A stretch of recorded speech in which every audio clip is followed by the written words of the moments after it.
I'm pleased to first introduce His Excellency, the Most Reverend Archbishop Francis Chullikatt. His title need be quite simple. He is the permanent observer of the Holy See to the United Nations, appointed by Pope Benedict XVI in 2010.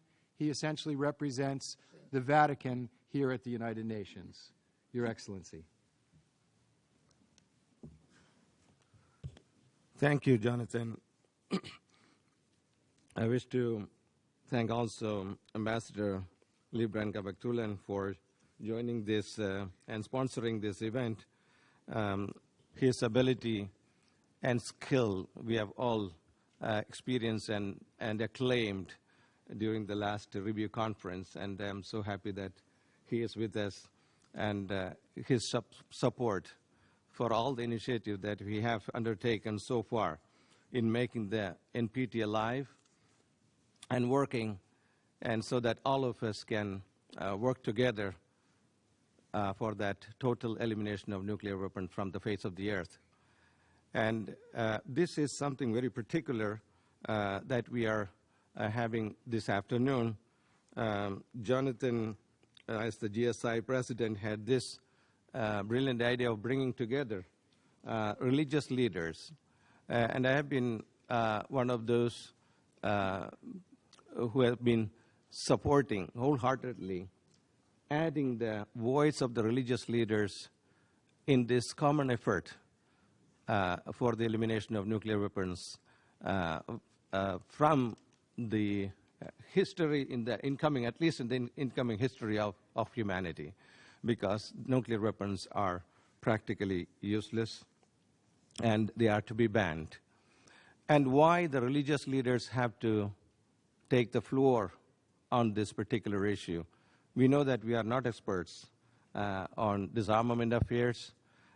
We don't have technical solutions to offer, but we do have a voice to add in the public discussion that is going on this very difficult issue. So that is where the voice of the religious leaders comes in, so that the incoming generation will not blame the religious leaders for not having spoken out about this. Religious leaders do have something to say about these issues because it concerns the future of humanity. And they must say, and they must express their view on this, on whatever basis they think that that is the most appropriate way of addressing this issue. And that is where the silence of the religious leaders should never be there on this issue. And that is where Jonathan's role comes in bringing together the representative of various religious faiths today and giving them a floor to talk about this issue so that, as I said, we will not be blamed by the future generation for not having said and given that leadership, for not having said the truth about the whole matter, as well as given that leadership that is expected from various religious leaders around the world. So that said, I wish to congratulate once again the organizers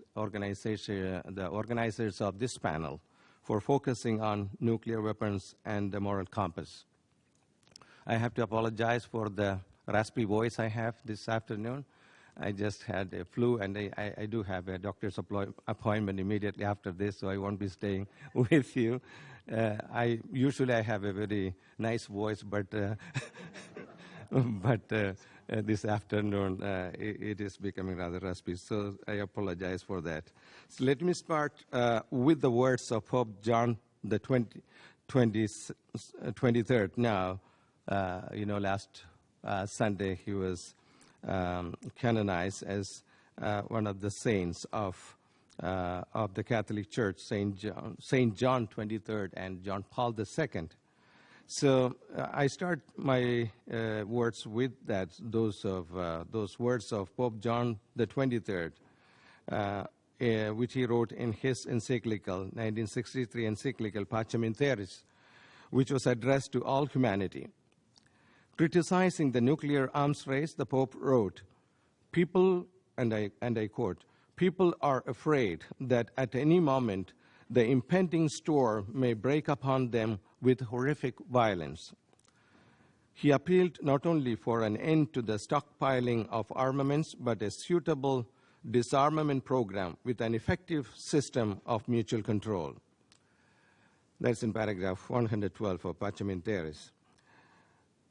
Those words were soon followed by the Constitution of the Church in the Modern World, one of the chief documents of the Second Vatican Council, which stated, any act of war aimed indiscriminately at the destruction of entire cities or of extensive areas, along with their population, is a crime against God and man himself. It merits unequivocal and unhesitating condemnation.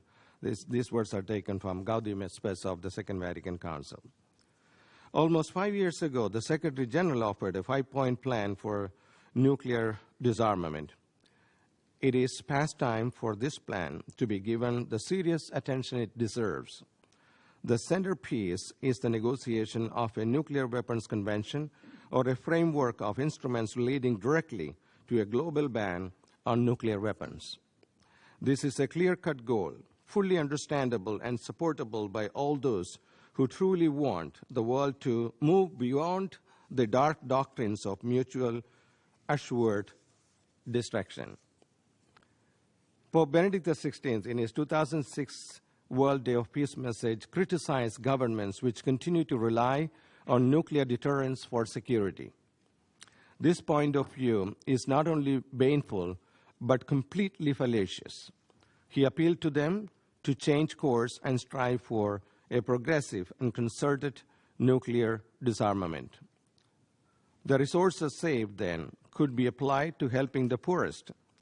Later, the Pope sent a message to the 2010 NPT Review Conference asking delegates to overcome the burdens of history and enter into negotiations for a progressive and mutually agreed dismantling of existing nuclear weapons. In my statement this morning, I have dealt extensively about this aspect, so I'm not going to go in depth about this issue of the nuclear deterrence. In 2012, Archbishop Mamberti, Secretary of the Holy See's Relations with States, addressing the International Atomic Energy Agency, stated, and I quote, "The international community should show an effective and visible expression of intent to construct and strengthen a global legal basis for the systematic elimination of all nuclear weapons." And he added, "Nuclear weapons are useless in addressing current challenges such as poverty, health, climate change, terrorism, or national crime. The only way to guarantee that these weapons will not be used again is through their total, irreversible, and verifiable elimination under international control," unquote. And in his first message for the World Day of Peace in 2014, Pope Francis made his own the appeal of his predecessors for the non-proliferation of arms and for disarmament of all parties, beginning with nuclear and chemical weapons. For Francis showed us the way forward. I quote, "Give up the way of arms and go out to meet the other in dialogue, pardon, and reconciliation in order to rebuild justice, trust, and hope around you," unquote. Instead of condoning huge militaries, more weaponry, the lucrative arms trade, and the modernization of nuclear weapons, the Pope appeals for a halt to the arms trade and calls for total multilateral disarmament, starting with nuclear and chemical weapons. That is why St. John Paul II called the continual race to acquire weapons of mass destruction an immoral and wasteful expenditure in national budgets, which in some cases cannot even satisfy people's basic needs. It is in this spirit that I join with the religious leaders on this platform as we make a common appeal to the conscience of leaders and peoples throughout the world. No more nuclear weapons. Nuclear weapons, never again. The Holy See has said many times that nuclear weapons contravene every aspect of humanitarian law. They are an affront to our stewardship of the environment, inasmuch as they can destroy life on the planet and the planet itself. They must be done away with. By holding resolutely to these convictions, the Holy See hopes to awaken in the hearts of all people of good faith a renewed determination to ensure that never again will the horrors of nuclear war be visited upon humanity. Nuclear weapons are incompatible with the peace we seek for the 21st century. They cannot be justified. They deserve condemnation. The preservation of the Non-Proliferation Treaty demands an unequivocal commitment to their abolition. This is a moral challenge, a legal challenge, and a political challenge. That multiple-based challenge must be met by the application of our humanity. There can be no moral acceptance of military doctrines that embody the permanence of nuclear weapons. The use of nuclear weapons would constitute a grave moral act against humanity. It is time to renew the moral call for the total elimination of nuclear weapons, because in a nuclear war, there would be no victors, only victims. I thank you.